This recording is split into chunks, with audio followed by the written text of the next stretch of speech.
I want to be careful with the title of this video because I mean it literally and I can back it up. Hi, I'm Kevin Davis. I'm a physician assistant, 30 years practice in family medicine.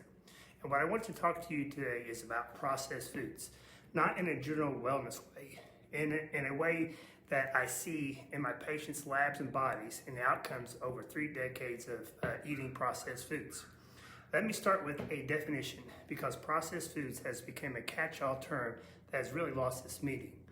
Ultra-processed food is a food that has been industrial manufactured using ingredients you would not find in a home kitchen. Emulsifiers, artificial flavors, colorings, preservatives, stabilizers, thickeners. These are not foods with added salt or sugar. They are engineered products designed with hyper-palatable, shelf-stable, and cheap to produce. We're talking about packaged snacks, fast food, frozen meals, breakfast cereals, deli meats, flavored chips, and most of what fills the center aisles of a grocery store today. Here's what research and my clinical experience consistently show. Ultra-processed food drives overconsumption. These products are specifically engineered to override your body's natural satiety signals. The combination of refined carbohydrates, industrial fats, salt, and flavor enhancers creates a response in the brain that is not natural to the food that you normally eat. You eat more than you intended every time. This is not a weakness, it is by design. Ultra-processed food is nutritionally hollow. The manufacturing process strips out fiber, vitamins, minerals, and phytonutrients. Then some of them get added back in a synthetic form and marketed on the front of the package.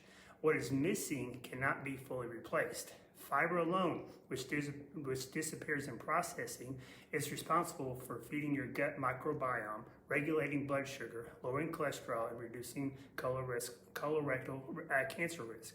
When it is gone, those benefits go with it. Ultra-processed foods promote chronic inflammation.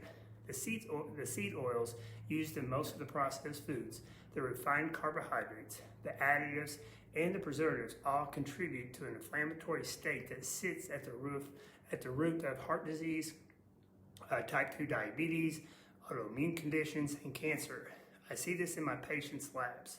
Elevated inflammatory markers, elevated triglycerides, declining HDL, rising blood sugar. The dietary pattern is almost always the same. Ultra-processed food disrupts your gut microbiome. Your gut contains trillions of bacteria that regulate digestion, immunity, mood, and metabolic health. A diet high in ultra-processed foods starves the beneficial bacteria and feeds the harmful ones. The downstream effects show up as bloating, irregular digestion, immune dysfunction, and even changes in mood and cognition. Here's the hardest part of this conversation.